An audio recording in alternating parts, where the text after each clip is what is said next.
encore bonjour à ceux qui nous ont rejoints entre-temps. Soyez le bienvenu, vraiment, que le Seigneur puisse ce matin vous visiter, que vous puissiez passer un moment vraiment agréable dans la présence du Seigneur. Alors, je ne sais pas ce qui s'est dit lorsque vous avez échangé les uns avec les autres, mais comme on disait, c'est les vacances, il y en a qui reviennent, il y en a qui partent. Et il doit sûrement y avoir plein de sujets de reconnaissance dans ce que vous avez échangé. Et je ne doute pas aussi qu'il y ait des sujets un peu plus difficiles. Et je ne vous cache pas que ça fait une semaine maintenant qu'on est rentré de vacances. Et avec tous ces sujets de reconnaissance, j'avais le cœur rempli. Mais en même temps, avec tous ces sujets de souffrance et d'intercession pour des frères et sœurs, je ne savais pas comment gérer mes émotions. Je ne sais pas pour vous en ce moment, dans quelle phase vous êtes, si vous êtes dans un moment difficile ou un moment de réjouissance. Mais en tout cas, je ne vous cache pas que moi, ça a été difficile. Et cette semaine encore, parce que j'étais fatigué, et comme on sait qu'on est fatigué, les nerfs sont encore plus sensibles, j'avais du mal à gérer mes émotions. Et ce matin, je me suis dit, comment nous présenter devant le Seigneur avec peut-être tous ces sujets-là. Et le Seigneur, bien sûr, nous parle à travers sa parole. On va le voir ce matin. Il nous parle directement aussi. Et il nous demande ce matin, en tout cas, ensemble et individuellement, de s'approcher de lui. Et c'est ce qu'on va faire. On va s'approcher de lui. Peu importe dans la réjouissance, dans la souffrance, approchons-nous de lui. Il y a un psaume que je voudrais vous partager justement, qui dit, merci. Heureux celui que tu choisis pour l'inviter auprès de toi à demeurer dans tes parvis. Nous y serons comblés des bienfaits de ton temple et de la sainteté de ton palais. Heureux celui que tu choisis. Si tu es là ce matin et si le Seigneur t'a demandé de t'approcher de lui, c'est lui qui te choisit, c'est lui qui t'attire.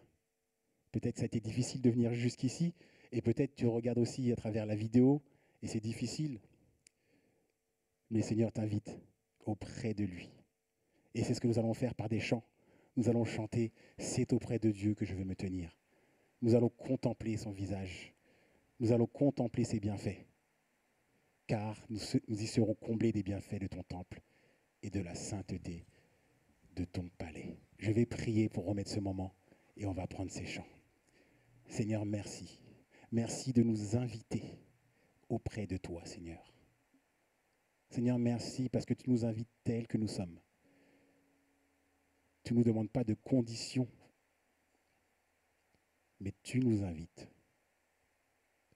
Seigneur, ce matin, je prie que tu puisses nous visiter, que tu puisses faire ton œuvre dans nos vies, que tu puisses, Seigneur, relever celui qui a besoin d'être relevé. Et Seigneur, que celui qui soit dans la réjouissance puisse déverser aussi sur toi toute la reconnaissance et la gloire qui t'est due. Ce matin, Saint-Esprit, viens parler à nos cœurs.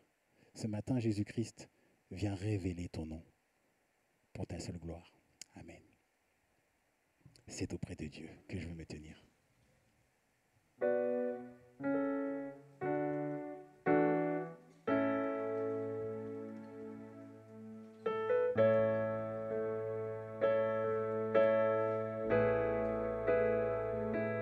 Ce matin, nous voulons nous tenir en sa présence, le louer, le glorifier et lever son saint nom.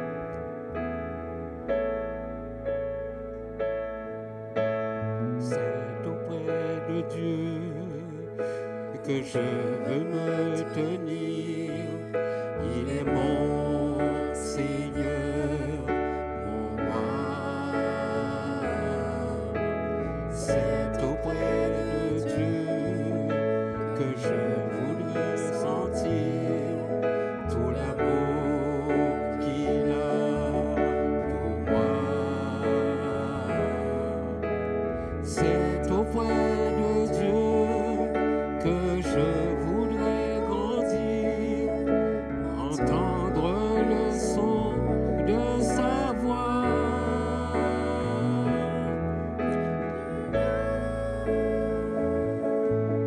Je viens devant le trône, par sa grâce je me tiens, en sa présence je lève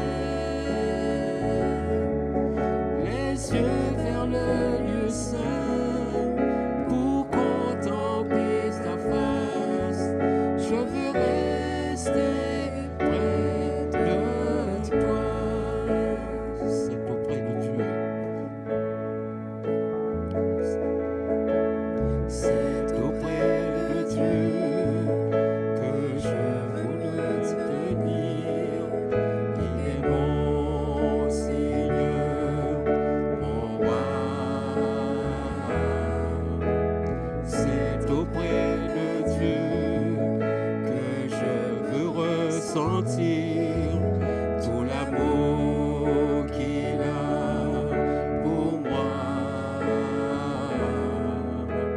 C'est auprès de Dieu que je voudrais grandir, entendre le son de ta voix.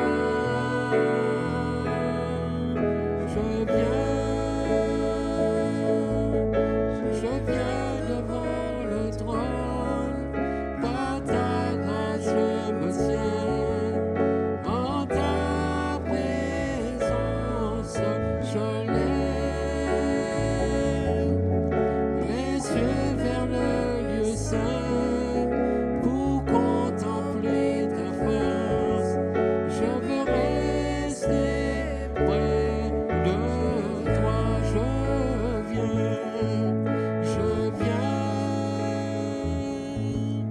Je viens devant le trône, par sa grâce je me tiens, en ta présence je lève les yeux vers le lieu saint pour contempler ta face. Je veux rester près de toi. Je veux rester près de toi. Oh oui, rester. Je veux rester près de toi.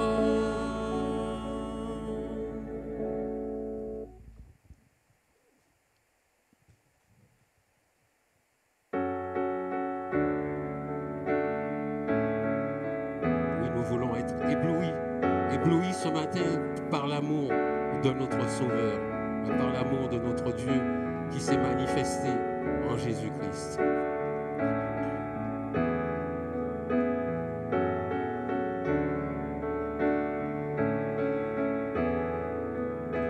Je viens vers toi, dans le secret, en ta présence, je veux rester. Tu seras toujours là.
Dieu est un Dieu incomparable, un Dieu grand et admirable.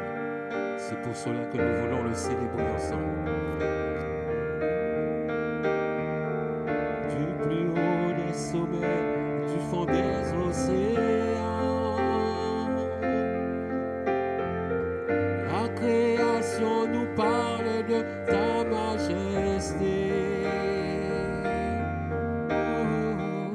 Les couleurs de l'automne au parfum du printemps,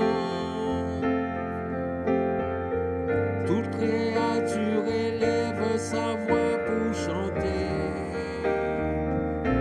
proclamer Dieu incomparable, grand et admirable. Tu as placé les étoiles et tu connais leur nom. Tu es surprenant, Seigneur. Dieu redoutable, insaisissable, tu merveilleux, nous tombons à genoux et crions. Tu es surprenant, Seigneur.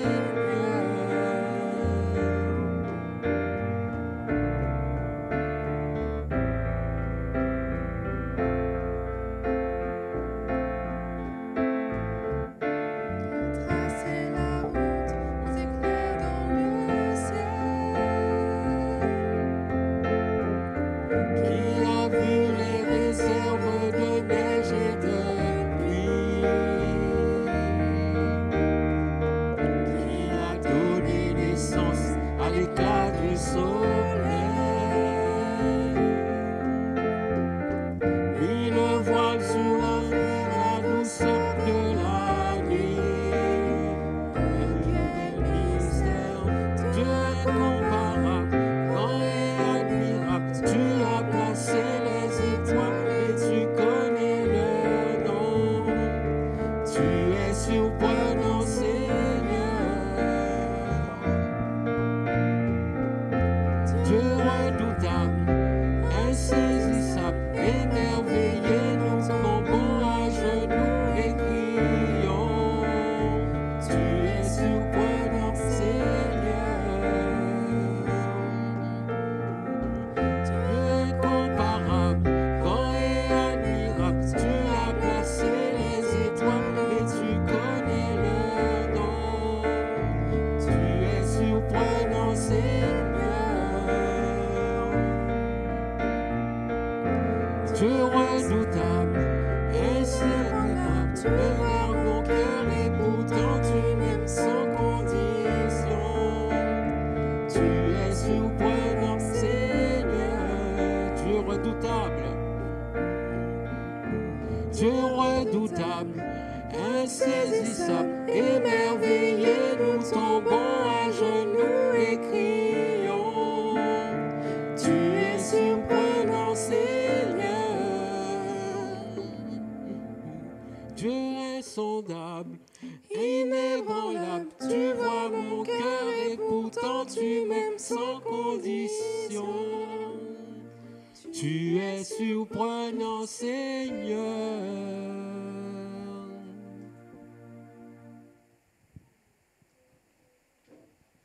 Oui, Seigneur, tu es surprenant. Seigneur, ton amour est surprenant. Et oui, ce matin, nous sommes éblouis devant toi, Seigneur, devant ta grâce, devant ta majesté, devant ta grandeur, ta bonté, ta sainteté. Seigneur, merci de nous permettre de nous approcher de toi. Seigneur, c'est par grâce que nous venons devant toi, Seigneur. Gloire à ton nom, Seigneur Jésus. Amen. Amen. Alors, je ne sais pas si les enfants ont leur classe, donc je vais laisser les enfants de 5 à 8 ans. 3 à 8, pardon, merci. 3 à 8 ans rejoindre leur classe. Je n'ai pas pris l'info avant, c'est ma faute. Et oui, nous avons un Dieu incomparable, un Dieu merveilleux. Et je pense que, c'est pas que je pense, c'est sûr, le problème est souvent qu'on oublie. On oublie qui est notre Dieu. On oublie ce qu'il a fait ce qu'il fait encore et ce qu'il va faire par ses promesses. Bien sûr, notre Dieu est bon. Et comme on peut le voir dans sa parole, il a instauré des fêtes. Il nous demande de méditer sa parole, de passer du temps avec lui, à prier, à louer, à l'adorer. Et c'est ce que nous faisons ce matin. Toutes ces choses sont bonnes pour élever le nom de Dieu, mais aussi pour se rappeler justement qui il est et ce qu'il a fait. J'ai pris 3 points que je trouvais importants dans ce dont on doit se souvenir. On doit se rappeler de sa voix. Comment Dieu s'adresse-t-il à nous, à moi? Comment s'est-il adressé dans le passé, dans sa parole, dans le témoignage des frères et sœurs? On oublie rapidement comment Dieu communique, veut communiquer avec moi, avec nous. Il est bon de se rappeler sa voix. Il est bon de se rappeler sa joie. La joie qu'il a lorsque nous passons du temps avec lui, lorsque nous sommes fidèles à ce qu'il veut pour nous, lorsque nous prenons le temps à l'écouter et à lui obéir. Sa joie. Dans Néhémie, vous connaissez ce passage qui dit « Car la joie que donne l'Éternel est votre... » Amen. Se rappeler aussi la croix. Je priais pour un passage qui puisse nous mettre la lumière là-dessus. Et ce que le Seigneur a mis en tête, c'est Ésaïe 53. Je vais vous lire ce chapitre d'Ésaïe 53. Qui a cru à notre message? À qui a été révélée la puissance de l'Éternel? Car devant l'Éternel, il a grandi tout droit comme une jeune pousse ou comme une racine sortant d'un sol aride. Il n'avait ni prestance ni beauté pour retenir notre attention, ni rien dans son aspect qui pût nous attirer. Il était méprisé, abandonné des hommes, un homme de douleur, habitué à la souffrance. Oui, il était semblable à ceux devant lesquels on détourne les yeux. Il était méprisé et nous n'avons fait aucun cas de sa valeur. Pourtant, en vérité, c'est de nos maladies qu'il s'est chargé. C'est de nos souffrances qu'il a prises. Ce sont nos souffrances qu'il a prises sur lui, alors que nous pensions que Dieu l'avait puni, frappé et humilié. Mais c'est pour nos péchés qu'il a été percé. C'est pour nos fautes qu'il a été brisé. Le châtiment qui nous donne la paix est retombé sur lui, et c'est par ses blessures que nous sommes guéris. Nous étions tous errants, pareils à des brebis. Chacun de nous allait par son propre chemin. Et l'Éternel a fait retomber sur lui les fautes de nous tous. On l'a frappé et il s'est humilié. Il n'a pas dit un mot. Semblable à un agneau mené à l'abattoir, tout comme la brebis muette devant ceux qui l'attendent. Il n'a pas dit un mot. Il a été arraché à la vie par la contrainte, suite à un jugement. Et qui, parmi les gens de sa génération, s'est soucié de son sort lorsqu'on l'a retranché du pays des vivants? Il a été frappé à mort à cause des péchés que mon peuple a commis. On a mis son tombeau parmi les criminels et son sépulcre parmi les riches, alors qu'il n'avait pas commis d'acte de violence et que jamais ses lèvres n'avaient prononcé de mensonge. Mais il a plu à Dieu de le briser par la souffrance. Bien que toi, Dieu, tu aies livré sa vie en sacrifice de réparation, il verra une descendance, il vivra de longs jours et il accomplira avec succès ce que désire l'Éternel. Car après avoir tant souffert, il verra la lumière, il sera comblé. Et parce que beaucoup de gens le connaîtront, mon serviteur le juste les déclarera justes et se chargera de leurs fautes. Voilà pourquoi je lui donnerai une part avec ces gens nombreux. Il partagera le butin avec la multitude, car il s'est dépouillé lui-même jusqu'à la mort et s'est laissé compter parmi les malfaiteurs. Car il a pris sur lui les fautes d'un grand nombre. Il est intervenu en faveur des coupables. Rappelons-nous que Dieu a tout fait pour que tu sois avec lui, pour que nous soyons avec lui pour l'éternité. Dieu ne veut pas que nous périssions, bien au contraire, il veut que nous soyons vivants avec lui pour toujours. Et ce, en éradiquant tristesse, maladie et mort. Souviens-toi qu'il s'est donné. Ce matin, on ne va pas prendre la Sainte Seine, mais rappelons-nous encore qui est ce Dieu qui a tant souffert pour nous. Non, il ne prend pas plaisir aux situations que nous traversons. Peut-être c'est, comme je disais tout à l'heure, la réjouissance. Je veux aussi penser à ceux qui se réjouissent ce matin. Et je veux te rappeler une chose, que ce qui doit faire ta joie, ta vraie joie, c'est de savoir que ton nom est inscrit dans le livre de vie. Merci Seigneur pour toutes les bénédictions. Mais ce qui fait notre vraie joie, c'est de savoir que notre nom est inscrit dans le livre de vie. Peut-être ce matin, tu ne sais pas ça. Peut-être que ce matin, tu ne peux pas répondre à cette question de savoir si ton nom est inscrit dans le livre de vie. Sache que c'est ici que se trouve la vraie joie. On va prendre des chants pour justement nous rappeler qui est ce Dieu merveilleux, de ce qu'il a fait. Et on va aussi prendre un moment de prière, justement, pour l'adorer et le louer. Pour lui remettre aussi les sujets peut-être qui nous pèsent, afin que Dieu les prenne aussi avec lui.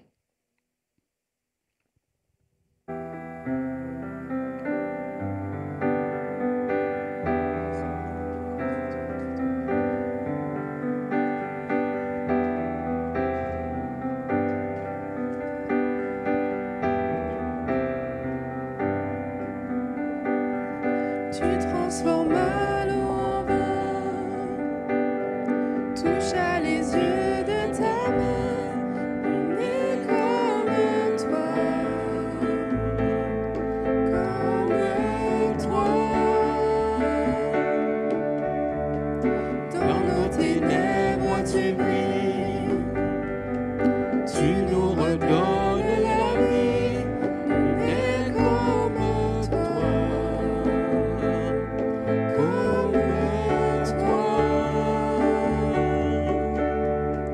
Dieu admirable, inébranlable, ton nom surpasse toute puissance.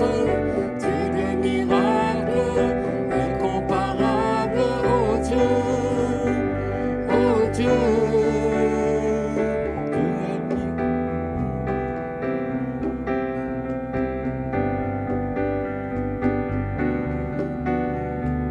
Dans nos ténèbres tu brilles, tu nous redonnes la vie, on est comme toi, comme toi. Dieu admirable, inébranlable, ton nom surpasse toute puissance. Dieu de miracle, incomparable, oh Dieu, Dieu admirable, inébranlable, ton nom surpasse toute puissance. Dieu de miracle, incomparable, oh Dieu, oh Dieu. Oui, notre Dieu est incomparable, il est admirable. Et s'il est avec nous, rien ne pourra être contre nous. Et nous pourrons ensemble le louer et le chanter et le proclamer ensemble. Si notre Dieu est pour nous, qui pourra nous arrêter? Et si Dieu est avec nous, qu'on sera contre nous? Si notre Dieu est pour nous, qui pourra nous arrêter? Et si Dieu est avec nous, qu'on sera contre nous?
grâce, toute puissance, Dieu de miracles, incomparable, oh Dieu, oh Dieu.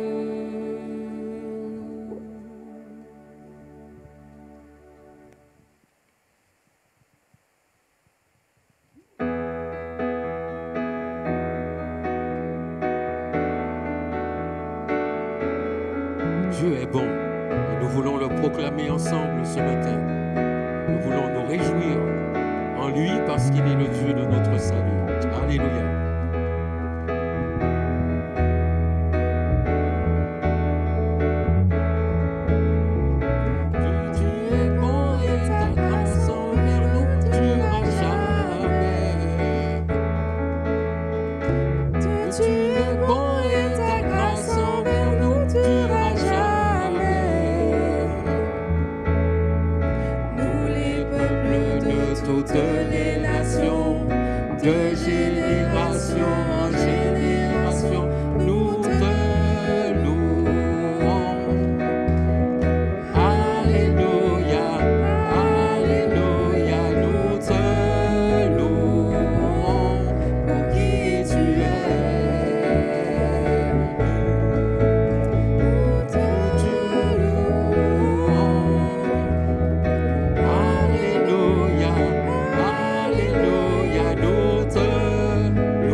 Oui, Seigneur, tu es bon, Seigneur, et que ta grâce s'étend, Seigneur, en tout temps, Seigneur.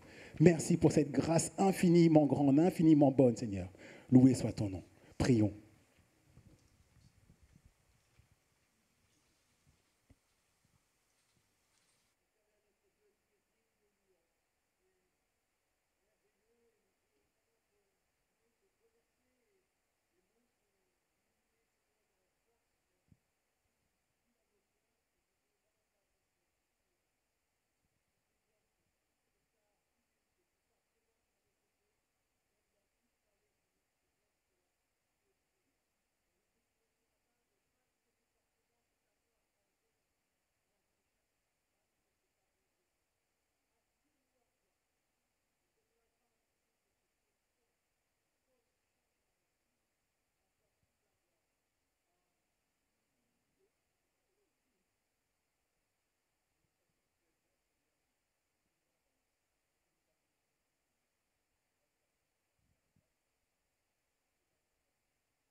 Seigneur Jésus, merci. Parce que nous, nous parlons de toi lorsque nous parlons de souffrance, de celui qui a tout porté. Nous parlons de toi, Seigneur, quand nous parlons du chemin, de la vie, de la vérité. Seigneur Jésus, c'est par ta venue, Seigneur, par ton sacrifice et ta résurrection, Seigneur, que nous pouvons nous tenir devant le trône de grâce. Seigneur, sans ce que tu as fait, Seigneur, il nous serait impossible ce matin de tourner les regards vers Dieu et de lui adresser nos paroles. Seigneur Jésus, sois glorifié. Prends la place qui t'est due. Viens siéger au milieu. Seigneur Jésus, sois notre confident, Seigneur. Seigneur, comme le dit le prochain chant, nous préférons crier à toi plutôt que de nous plaindre, Seigneur, parce que tu as pris sur toi nos souffrances. Seigneur Jésus, entends nos voix ce matin. Seigneur, glorifie-toi, élève-toi. Amen.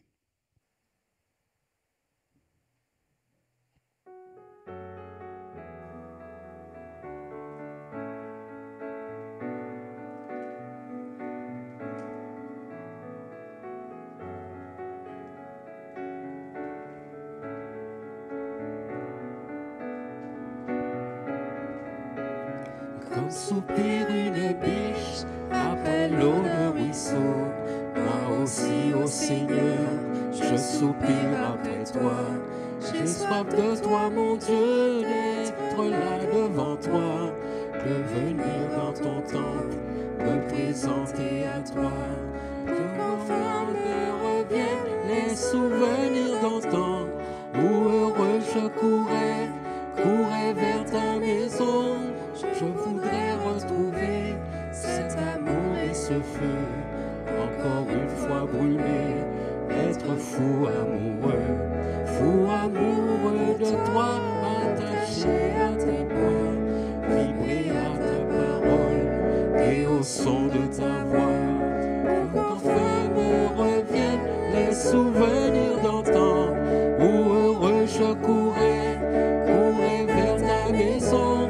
Je veux crier à toi, plutôt que de me plaindre, je veux compter sur toi, te louer à nouveau, l'espérance et la joie, selon dans ta présence, je veux crier à toi, mon sauveur.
cas, voilà.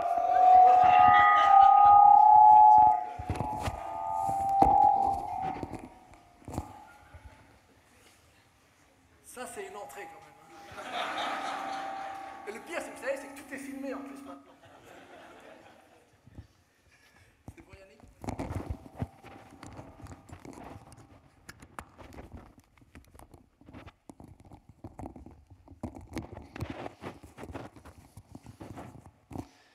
Bref, je voulais vous dire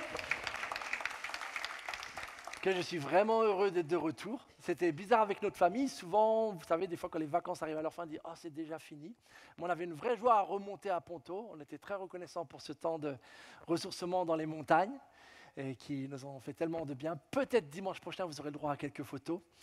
Mais voilà, reconnaissant pour ce temps, et c'était ma prière aussi pour que chacun d'entre nous, que ce soit en restant ici, que ce soit en juillet, que ce soit en août, que ce soit à la mer, à la montagne, à la campagne, peu importe le lieu, vous puissiez avoir des temps de ressourcement. Le but, ce n'est pas juste de partir en vacances.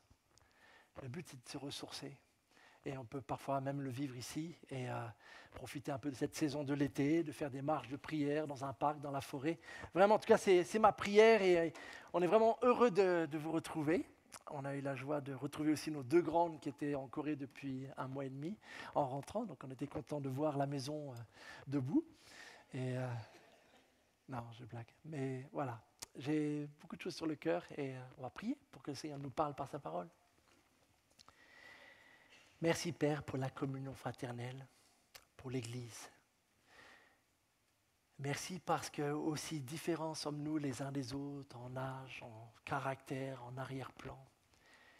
Le même amour, le même sacrifice nous a rachetés parce que le même Dieu nous a créés à ton image. Et tu veux faire de nous cette nouvelle humanité où l'amour, la vérité, la bonté sont les forces qui nous inspirent, nous imprègnent, nous dominent. Et pour cela, nous savons que nous avons besoin de plus de toi dans nos vies, que nous avons besoin de regarder à toi en toutes circonstances et que nous avons besoin de ta parole, que tu as inspiré pour nous instruire, pour nous nourrir, pour nous éclairer, pour corriger nos fausses idées. Et je te prie ce matin encore, Seigneur, dans ta grâce, de faire cela. Viens par ton esprit conduire, guider mes propos, Seigneur, afin qu'ils soient à ta gloire et qu'ils nous aident à regarder vers toi et à mieux te connaître en esprit et en vérité, Seigneur. C'est vraiment ma prière, mon Dieu. Sois glorifié et que nos vies te soient agréables. En ton nom. Amen. Je voulais commencer avec une petite question. Qu'est-ce qui te vient à l'esprit lorsque tu penses à Dieu? Qu'est-ce qui te vient à l'esprit en premier lorsque tu penses à Dieu? Si on m'avait posé la question vers l'âge d'une dizaine d'années, pour moi, Dieu se résumait aux bâtiments religieux que je pouvais voir, aux églises qu'on pouvait voir dans chaque centre-ville, dans chaque village ou en différents lieux. Peut-être si les enfants, alors la plupart nous ont quittés, mais peut-être quand eux, ils pensent à Dieu, peut-être ils voient une forme de version améliorée ou pas d'un Père Noël avec sa liste de requêtes, de demandes, et parfois même nous adultes, ça peut être un peu comme ça parfois qu'on pense à Dieu. On lui envoie par la prière une liste plus ou moins longue de requêtes et on attend qu'il agisse. Peut-être, parfois, on peut avoir été façonné par toutes sortes de caricatures et là, on voit beaucoup plus Dieu comme un donneur d'ordre. Celui qui nous commande, celui qui nous dit « tu fais ceci, tu ne fais pas cela » et celui dont on a plutôt peur, en fait, de s'approcher. Et surtout qu'on a peur de décevoir parce que sa colère serait terrible. Peut-être, parfois, lorsqu'on passe par l'épreuve, c'est plutôt la chaise vide. Est-ce qu'il est vraiment là? Et on pense à des moments où on aurait eu besoin qu'il agisse, qu'il intervienne, qu'il réponde, et on n'a pas eu le sentiment qu'il l'a fait comme on s'y attendait, et donc il y a un sentiment de vide.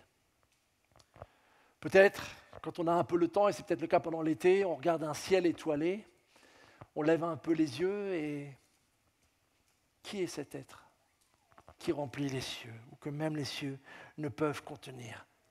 Un de mes auteurs préférés a dit la phrase suivante: ce qui nous vient à l'esprit lorsque nous pensons à Dieu est la chose la plus importante nous concernant. Ce qui nous vient à l'esprit lorsque nous pensons à Dieu est la chose la plus importante. Pourquoi ? Vous comprenez que selon l'image, les idées, les préjugés que je me fais sur Dieu, quelles que soient mes convictions, mon arrière-plan, en fait, ça a un impact. Si je vois Dieu comme un Père Noël ou comme un commandeur ou comme quelqu'un d'absent, etc., ça va avoir des implications dans mon quotidien, dans ma confiance ou pas à m'adresser à lui, dans mon souhait ou pas de lui laisser un droit de regard dans ma vie. Bref, toute ma vie va être influencée. Et donc, c'est pour cela que c'est finalement la chose la plus importante nous concernant. Et parfois, ça prend du temps, même quand la vie chrétienne a commencé, de corriger certains récits erronés, préjugés, images un peu faussées, caricaturales que l'on peut avoir sur Dieu.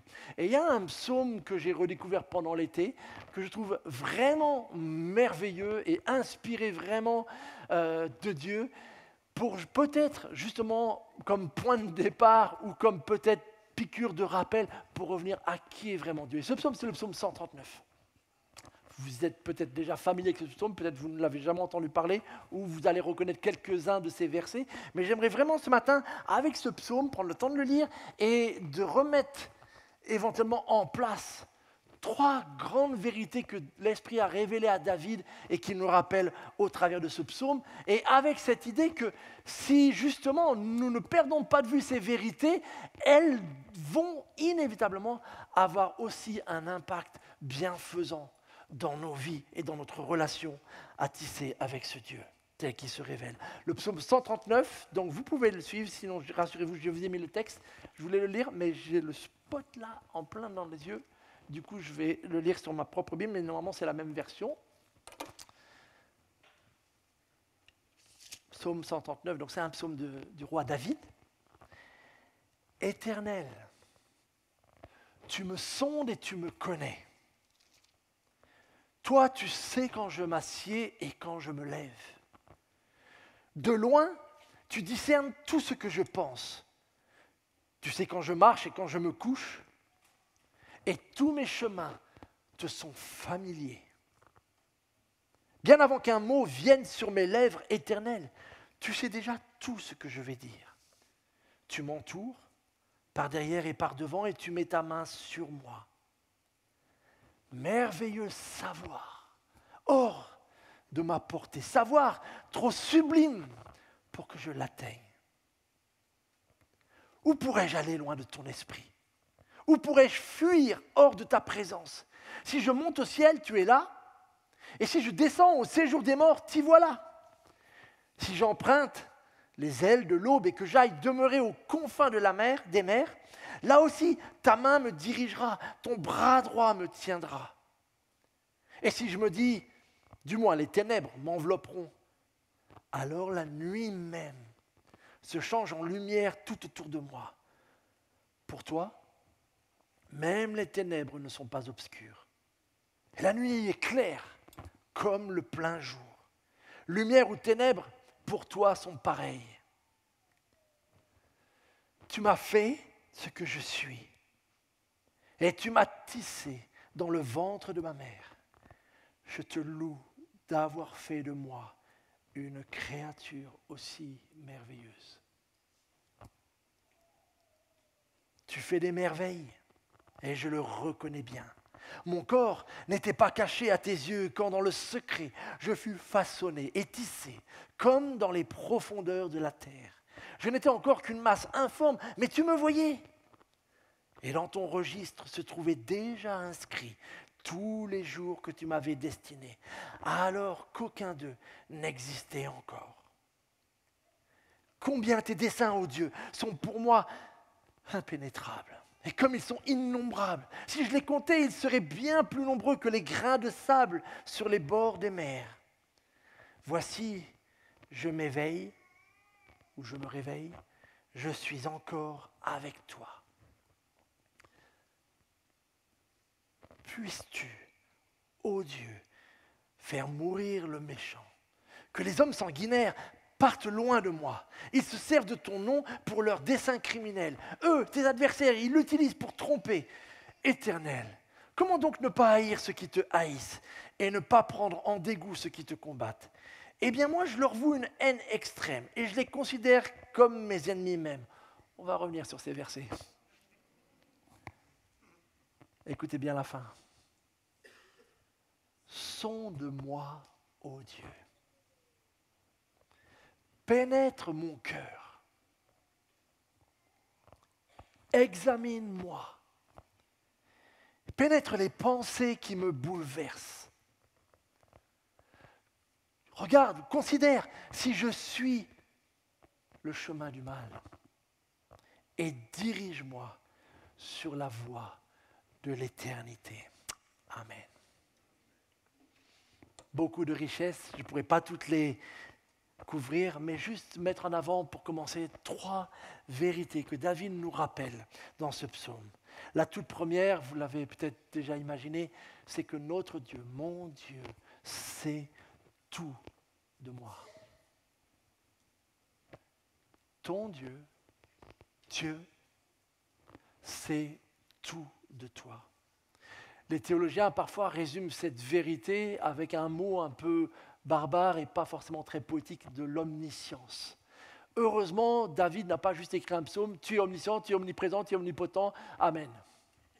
Non, David est un poète et il recourt à toutes ces différentes images pour décrire ce Dieu qui est en effet omniscient. À plusieurs reprises, il le dit, tu sais tout de moi, tu sais tout, tu me sondes. Première chose, c'est les choses, on pourrait être surpris. Moi, je pensais qu'étant jeune chrétien, Dieu savait quelles études je ferais, quel travail j'aurais, avec qui je me marierais, où est-ce qu'on habiterait. Ça me suffisait que Dieu sache ça. Mais la connaissance de Dieu est bien plus profonde. Même les détails et les choses quotidiennes de notre vie, il le sait. Tu sais quand je suis assis et quand je me lève. Remarquez que des fois, avec certains enfants, savoir ça, ça demande quand même beaucoup de connaissances, parce qu'ils se lèvent, ils s'assoient, ils se lèvent. Vous connaissez ça, en tout cas avec mon frère, on était 2 garçons un petit peu, mais Dieu le sait. Il sait aussi quand je marche, quand je me couche. Les choses de la vie quotidienne ne lui échappent pas. Ça, c'est les choses qu'il voit peut-être un peu facilement, mais ça ne s'arrête pas là. De loin, tu discernes tout ce que je pense. Dieu ne sait pas uniquement ce qu'il voit, il sait aussi ce qu'il sonde, puisqu'il est esprit et qu'il a cette parfaite capacité de sonder même ce que nous n'arrivons pas à verbaliser, nos pensées. De loin, tu discernes ce que je pense.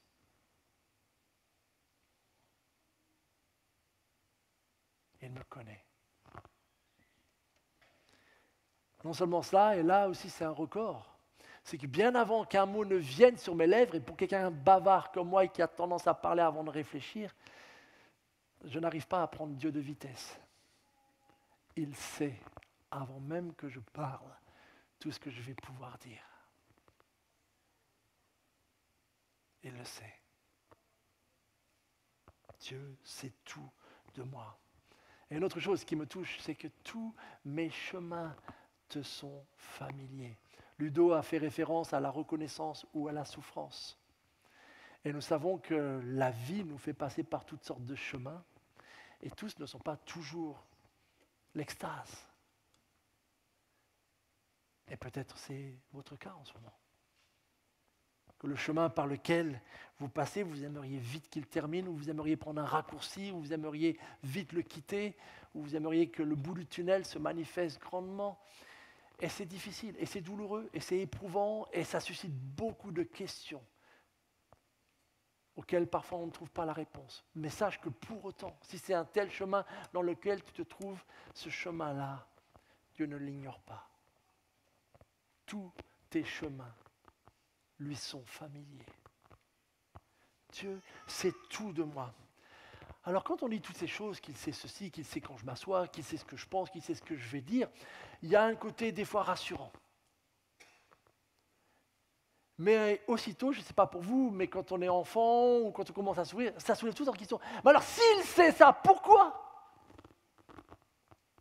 Pourquoi il ne fait pas ceci ? Pourquoi il ne fait pas cela ? Pourquoi est-ce qu'il a permis ça ? Puisqu'il le sait. Et c'est là où David est comme nous. Il est assuré que Dieu sait toutes ces choses, et en même temps, il réalise que ça le dépasse en fait. Ça l'émerveille. Et c'est ce qu'il dit quand il résume ce passage, en disant finalement, en fait c'est un savoir auquel je commence à goûter, mais ça me dépasse. Que Dieu sache tout. C'est un savoir trop sublime en fait, pour que je puisse vraiment en faire le tour. Nous ne sommes pas omniscients. Et c'est tant mieux. Mais lui, il est dans une dimension qui nous est difficile de saisir parce que, par définition, nous sommes limités. Notre connaissance, comme dit 1 Corinthiens 13, est partielle. Celle de Dieu est complète. Il sait tout de moi. Et cela nous pousse à l'émerveillement. Mais David ne s'arrête pas là.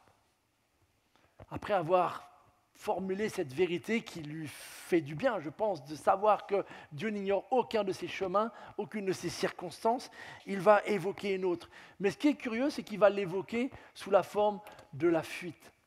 Et la deuxième vérité que David est en train de nous rappeler là, c'est que Dieu est présent partout, en tout lieu.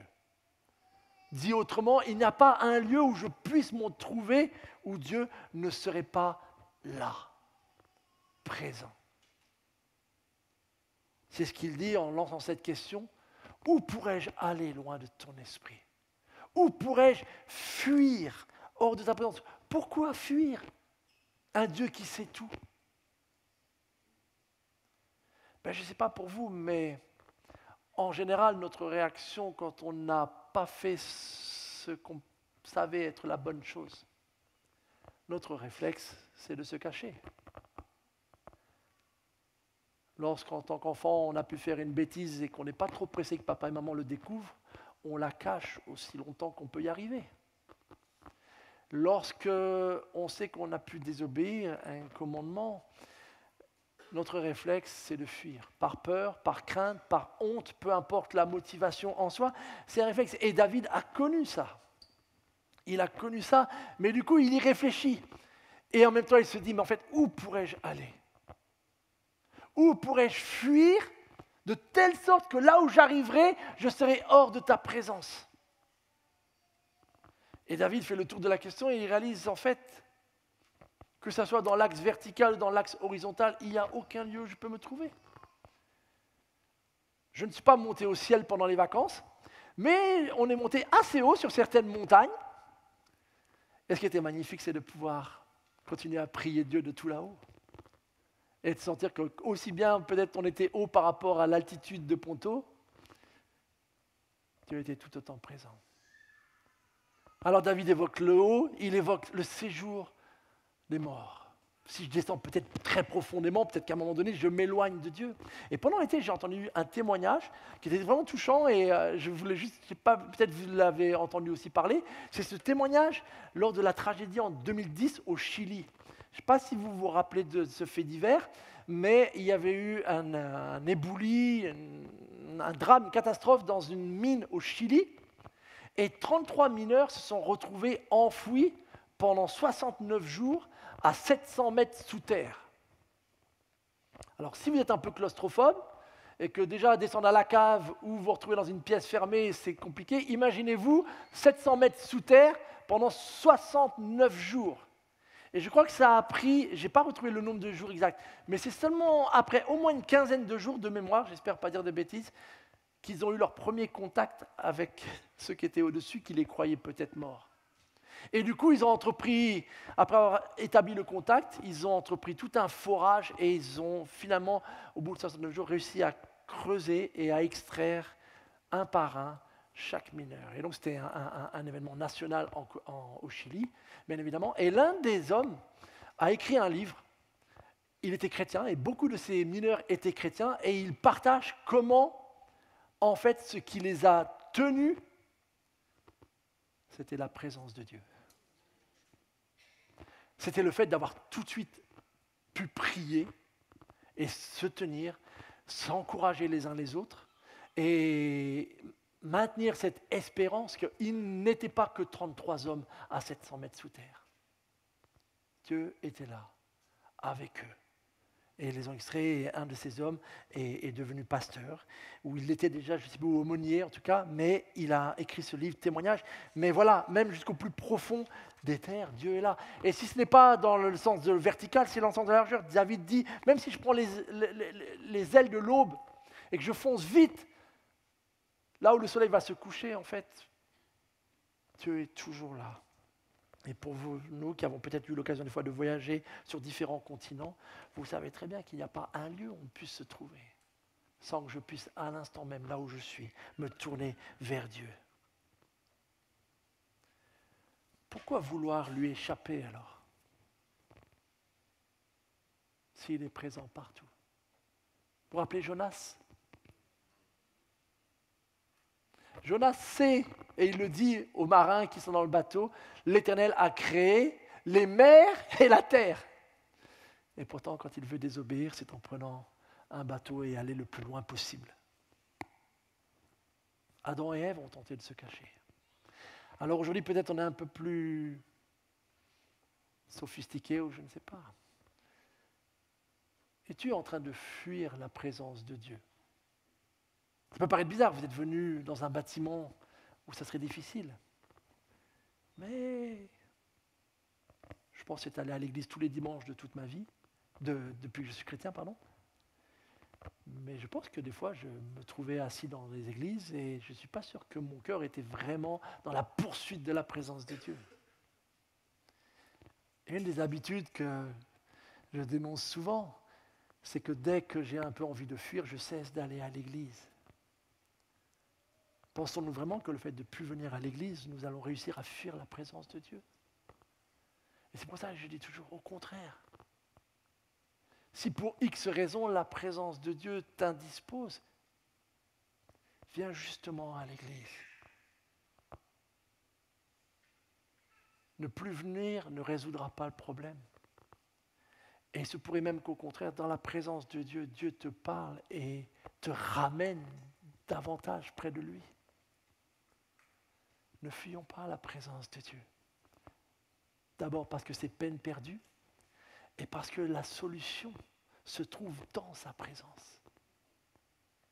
Lorsqu'on y goûte, lorsqu'on la réalise, lorsqu'on la redécouvre. C'est pour ça que j'aime bien ce dernier chant qui évoque justement « Autrefois, je courais dans ta maison. Je veux retrouver cette joie. » Alors David s'émerveille pour ces réalités. Et puis il continue. Mon Dieu m'a créé. Je ne sais pas comment résumer ces quelques versets, mais si vous les connaissez, ils sont d'une telle beauté. Chacun d'entre nous ici présent est une création merveilleuse de Dieu. Chacun d'entre nous avons été tissés, façonnés avec amour dans le secret, dans le ventre de notre mère. Chacun.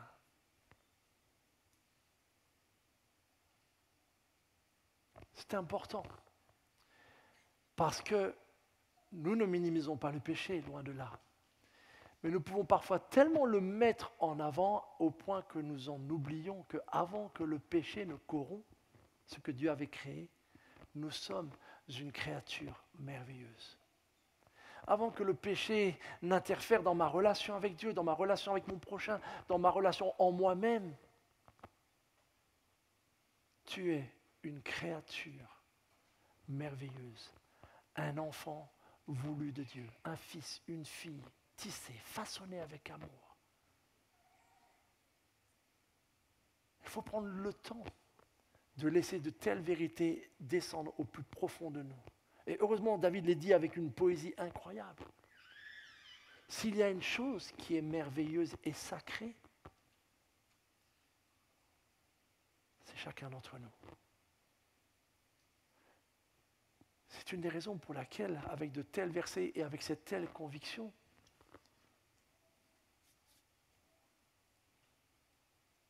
nous ne pouvons pas considérer que l'avortement est un acte sacré qu'il faudrait.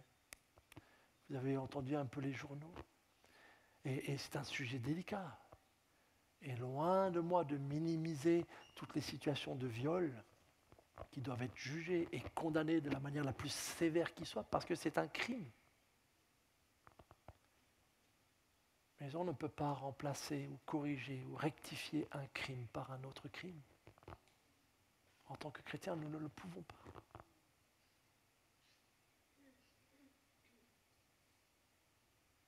Vous êtes des créatures merveilleuses. Ne l'oubliez jamais. Je me rappelle dans ce livre, vous vous rappelez le livre « Fais-nous connaître le Père » qu'on a lu à une époque.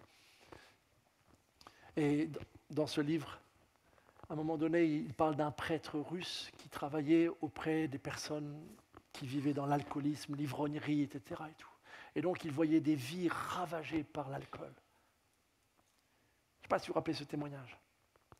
Mais ce qui était merveilleux, imaginez que vous rencontrez des personnes et vous voyez toutes les conséquences sur eux-mêmes, sur leur santé, sur leur famille, etc. Quelque part, vous auriez probablement envie de les sermonner. Mais ce prêtre commençait chacune de ses interventions, de ses rencontres avec ces personnes-là. Tu as été créé pour contenir la gloire de Dieu. Oui, l'alcoolisme était un péché. Oui, ce qu'ils étaient en train de faire était un péché. Oui, ce qu'ils étaient en train de faire et les conséquences sur la famille étaient gravissimes et étaient un péché. Mais pour autant, en démarrant ainsi, ce que ce prêtre voulait rappeler à chacun, c'est que quand bien même l'alcool a pris une telle place dans ta vie, tu es une créature merveilleuse. Tu as été conçu pour contenir la gloire de Dieu. Et parfois c'est difficile, hein, je ne sais pas pour vous, mais parfois quand il y a des types d'attitudes ou des types de comportements ou des types de... Oui, on peut très vite avoir des pensées sombres en termes de jugement. Oh, je ne supporte pas ces gens-là, oh, je ne supporte pas ce style de vie, ou je ne supporte pas ces goûts-là, etc. Et ce sont des réactions, et on va en parler dans quelques instants avec David. Mais n'oublions jamais que quand bien même ces personnes peut-être sont tellement différentes de nous et que ça suscite, elles sont des créatures créées à l'image de Dieu.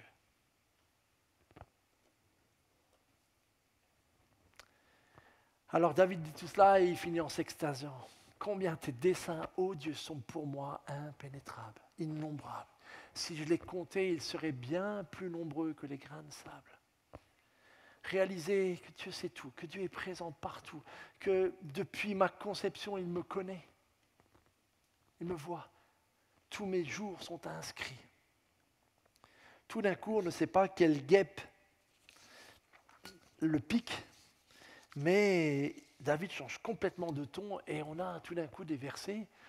Là, on se demande, qu'est-ce qui arrive à David? Tu viens de parler de choses merveilleuses et là, tout d'un coup, puisses-tu, ô Dieu, faire mourir le méchant?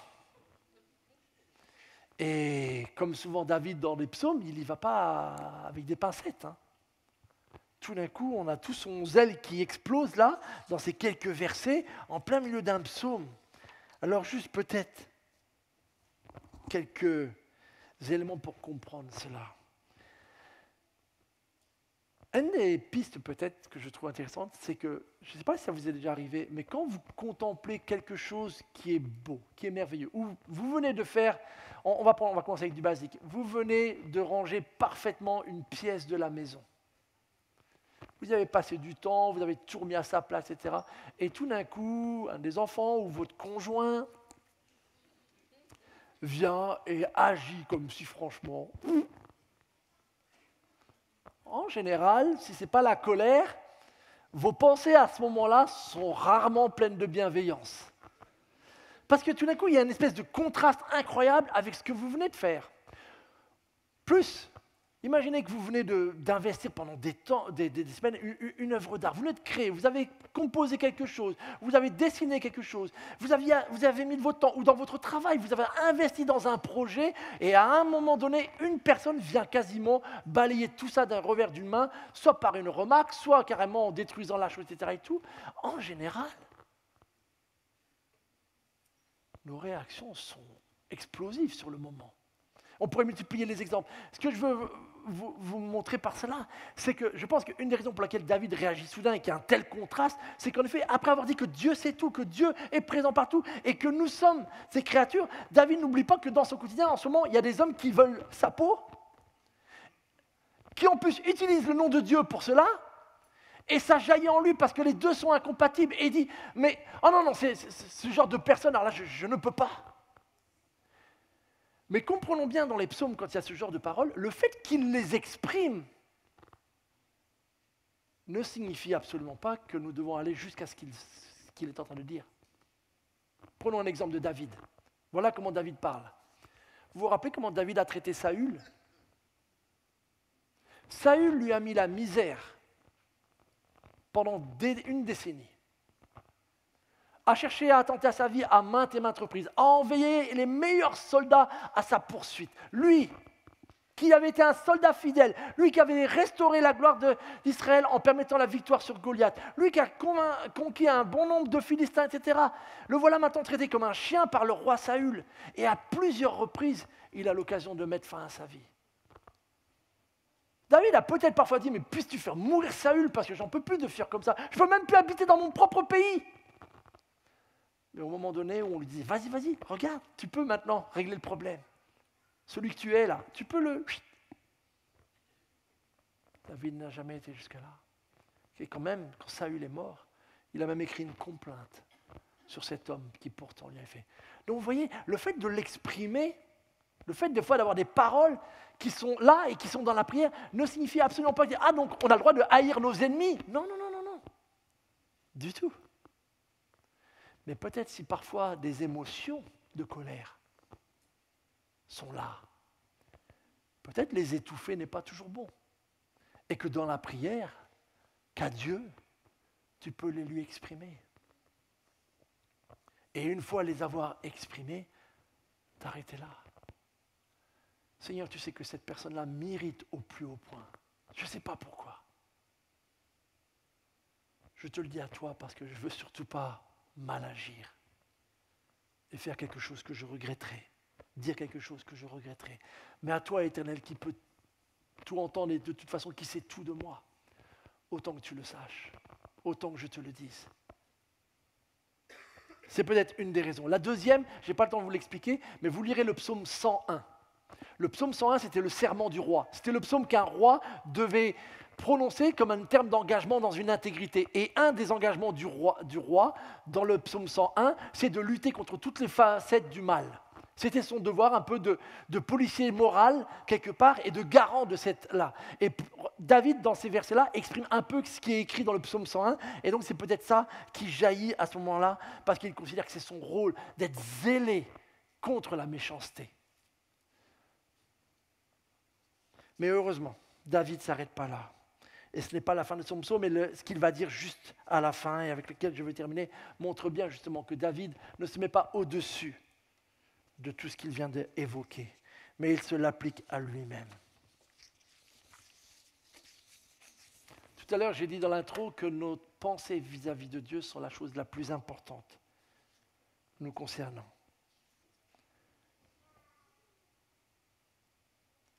Si Dieu sait tout de moi, s'il n'y a pas un lieu où je sois où Dieu n'est pas présent, s'il m'a conçu, tissé, façonné, qu'il m'a créé, qu'il me connaît parfaitement, passé, présent et à venir, alors il n'y a qu'une seule sage réponse. Et c'est la prière que David fait tout à la fin de ce psaume, qui est, je crois, la prière la plus humble que l'on trouve dans toute l'Écriture, qui est la prière la plus sage que l'on trouve dans toute l'Écriture. C'est le commencement de la vie. C'est le commencement d'une bonne conception de Dieu et d'une bonne réponse. C'est que si Dieu est tel que David vient de le décrire, alors il n'y a qu'une seule manière de lui répondre de manière correcte. Un tel Dieu, je ne peux que lui dire, sonde-moi. Examine-moi, éprouve-moi. Je t'en supplie, viens. Là où c'est merveilleux, c'est que David a décrit des choses absolument qui nous dépassent. Son omniscience, son omniprésence, ça nous dépasse tous. Mais la prière qu'il fait derrière, elle est un peu plus concrète. Sonde-moi, oh Dieu. Toi, tu le peux et je veux que tu le fasses. Notez que David a dit au tout début, Éternel, tu me sondes, alors pourquoi le lui demander? Parce que c'est une manière de lui reconnaître que je lui ouvre la porte. Que vous ne lui ouvriez ou pas la porte, l'Éternel vous sonde et il connaît tout de votre cœur. Mais pouvoir lui dire, Éternel, sonde-moi, c'est reconnaître qu'il est Dieu et que vous êtes sa créature en fait. C'est reconnaître qu'il est bien digne de faire une telle chose. Examine-moi. Mais notez que David fait cela et ce n'est plus par la peur. Peut-être demander à Dieu de m'examiner, ça vous intimide. Ça nous effraie, mais attends, s'il le fait, vu tout ce qu'il va découvrir, ça ne va pas aller. Non, parce que David n'est plus dans cette connaissance de Dieu qui le paralyserait.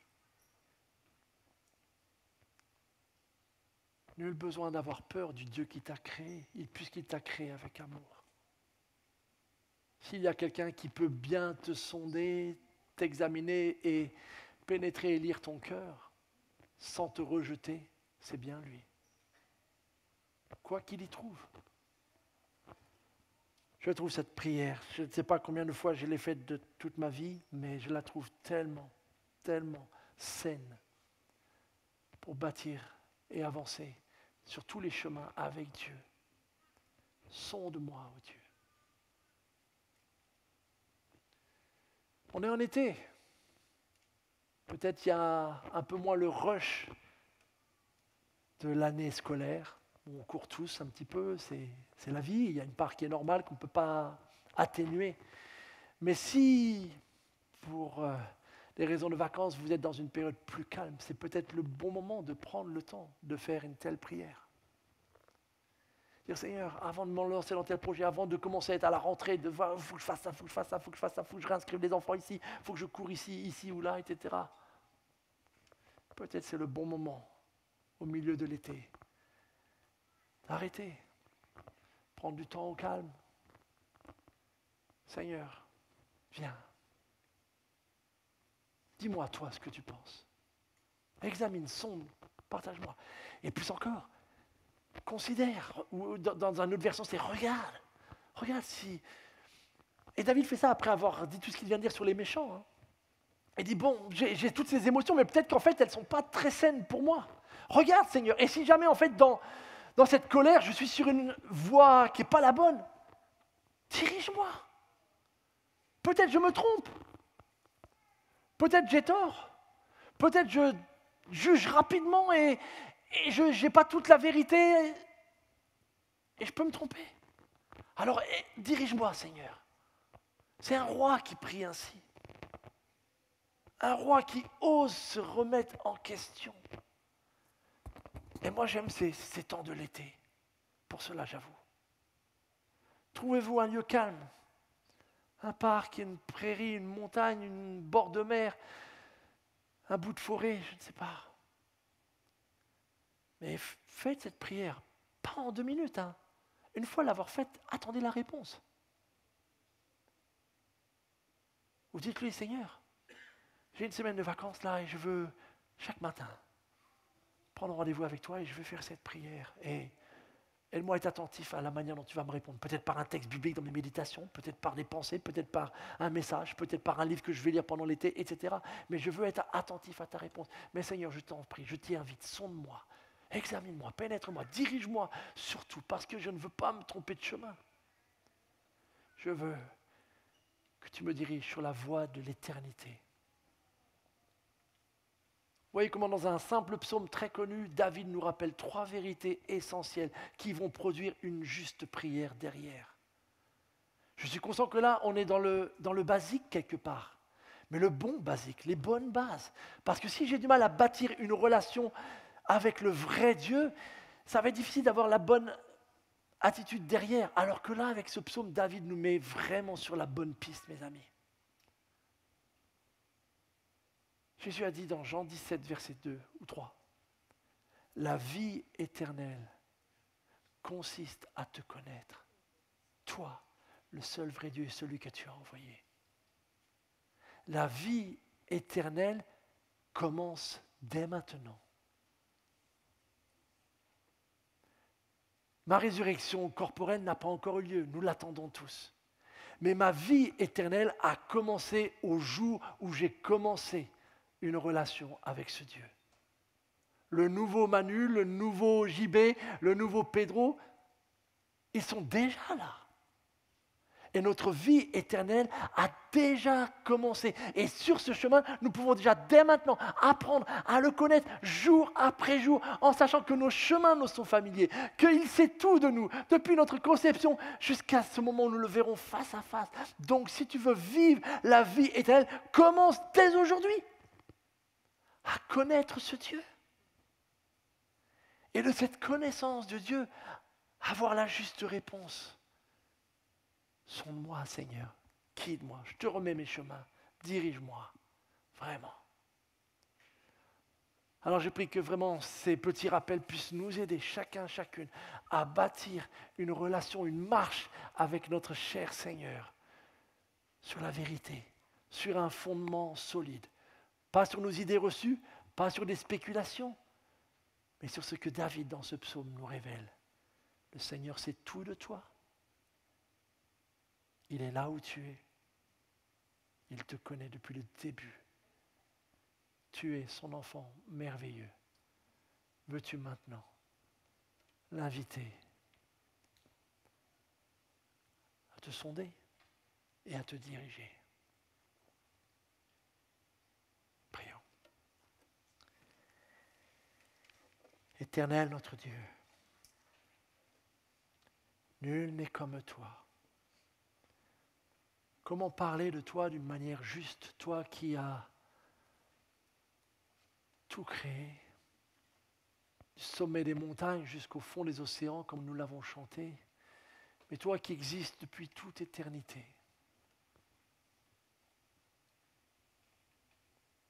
Et pourtant, grâce à ces paroles de David, tu nous rappelles que tu n'es pas un Dieu tout-puissant et lointain, mais tu es un Dieu en effet tout-puissant, qui sait tout, qui est partout, mais personnel. Parce que tu nous connais chacun, chacune. Par notre prénom, mais plus encore. Tu sais toutes les pensées qui s'agitent en nous, Seigneur. Et peut-être celles qui s'agitaient en nous en venant ce matin, Seigneur, tu les sais. Et ma prière, Père, c'est que nous puissions être rassurés que ce Dieu dont parle David et qui s'est révélé en Jésus-Christ, nous pouvons nous approcher de lui et l'inviter à nous sonder, à nous guider. Nous pouvons lui remettre notre vie. Parce que s'il y a une chose qui est sûre, Seigneur, c'est que tu veux nous donner la vraie vie. Une vie de relation avec toi, une vie d'amour. Accorde-nous la grâce, Seigneur, pendant cet été de renouveler notre marche avec toi, Seigneur. Nous voulons, Seigneur, tel Enoch, marcher avec Dieu. Que chaque pas soit un pas de plus fait dans la communion avec toi. Ô Seigneur, tu nous offres plus qu'une religion, tu nous offres plus qu'un bâtiment pour te rencontrer pendant quelques heures. Tu nous offres la vie. Accorde à chacun d'entre nous, Seigneur, là où nous en sommes, de reprendre notre marche, de l'approfondir et d'aller un peu plus loin avec toi cette semaine, Seigneur. C'est ma prière pour la seule gloire de ton nom. Merci Jésus d'avoir rendu tout cela possible. Amen.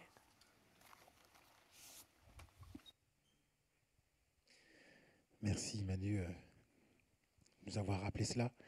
Nous allons prendre justement ce dernier chant qui dit « Sonde-moi, connais mon cœur et regarde si je suis loin de tes voies. »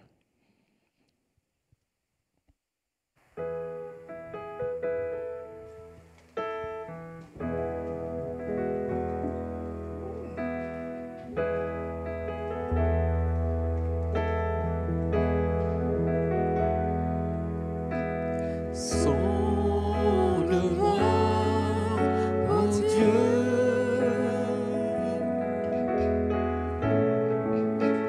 et connais mon cœur. Éprouve-moi, Seigneur,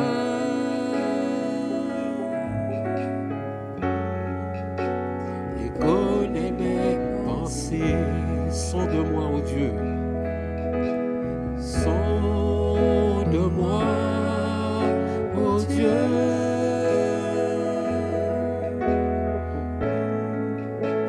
et connais mon cœur. Éprouve-moi,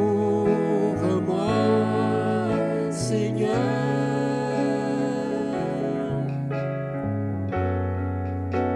et connais mes pensées.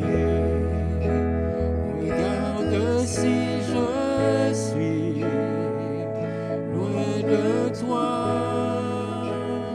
Regarde si je suis sur une mauvaise voie. Regarde si je suis loin de toi. Et conduis-moi dans toutes tes voies pour l'éternité. Sonde-moi, ô Dieu. Sonde-moi, ô Dieu.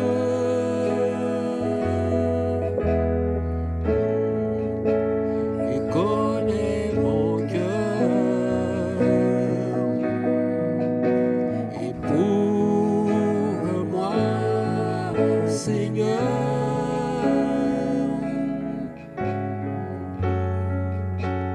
et connais mes pensées. Regarde si je suis loin de toi. Regarde si je suis sur une mauvaise voie. Regarde si je suis loin de toi. Et conduis-moi dans toutes tes voies pour l'éternité. Et conduis-moi dans toutes tes voies pour l'éternité. Conduis-moi, conduis-moi dans toutes tes voies pour l'éternité. Conduis-moi, oui, conduis-moi dans toutes tes voies pour l'éternité.